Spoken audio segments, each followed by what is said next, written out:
বাংলাদেশের সবকিছুর নাম বদলায়া বিএনপি সরকারের এমপি মন্ত্রীদের নামে করার জন্য দাবি করছি। বোন নামে জেলার নাম করা হোক, মেন নামে আরেকটা উপজেলার নাম করা হোক।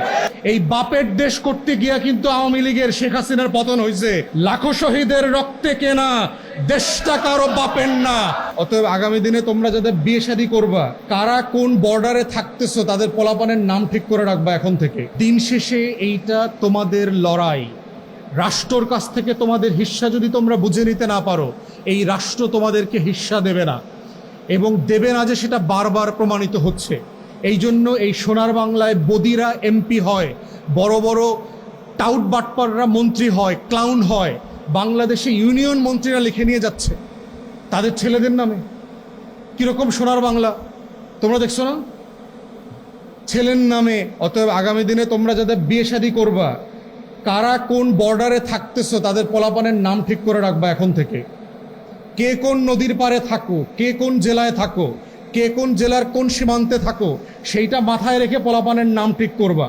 ক্ষমতা নিয়েই এলাকার জেলার নাম বদলায় দিবা, উপজেলার নাম বদলায় দিবা, ইউনিয়নের নদীর নাম, মাছের নাম, হাড়ি পাতিল সব কিছুর নাম বদলায় দিবা, গাছের নাম বদলায় দিবা।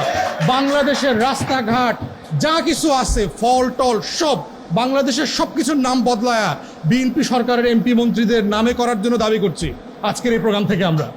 কারণ রাষ্ট্র নিয়ে তাদের মাথা ব্যথা নাই। তারা ইউনিয়ন ছেলের নামে দিয়ে দিতেছে, এলাকার নাম ছেলের বাপের নামে দিতেছে। তার কিন্তু একটা বউ আছে, মেয়ে আছে।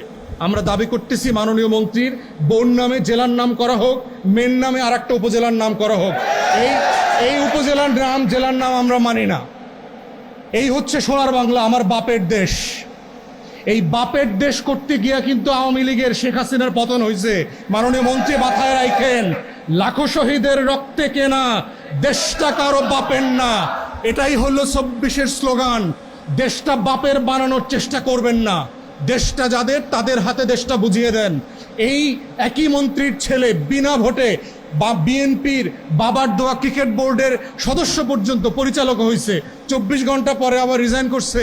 সে বুঝতে পারছে এত কাজ দায়িত্ব পালন করে বাবার ব্যবসা দেখা যাবে না।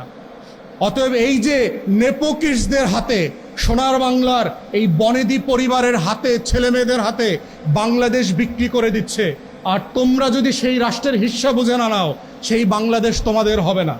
অতএব ২৪-এর গণ অভ্যুত্থানের যে লড়াই ছিল, এই বাংলাদেশটা আমার, এই বাংলাদেশটা আমাদের, এই বাংলাদেশটা আমাদের সবার। কোনো ব্যক্তি, পরিবার, কোনো দলের কাছে এই রাষ্ট্র বেচে দেওয়া হয় নাই। ২৪-এর আগেও দেওয়া হয় নাই, ২৪-এর পরেও কাউকে বেচে দেওয়া হবে না। অতএব এইটা মাথায় রেখেই হচ্ছে বাংলাদেশ ছাত্রপক্ষ এবং শিক্ষার্থীদেরকে আগামী দিনের ন্যায্য লড়াই করতে হবে বাংলাদেশটাকে বুঝে নেবার জন্য। এই রাষ্ট্রের সহায় সম্পত্তি, সীমান্ত, শিক্ষা, বাজেট সব কিছুর মালিকানা হচ্ছে এই রাষ্ট্রের তরুণদের, আগামী দিনের ভবিষ্যৎ প্রজন্মের। এবং এটার লড়াই করবার, নেতৃত্ব দেওয়ার জন্য বাংলাদেশ ছাত্রপক্ষকে আহ্বান জানিয়ে আমার বক্তব্য এখানেই শেষ করছি। সবাইকে অসংখ্য ধন্যবাদ। আসসালামু আলাইকুম।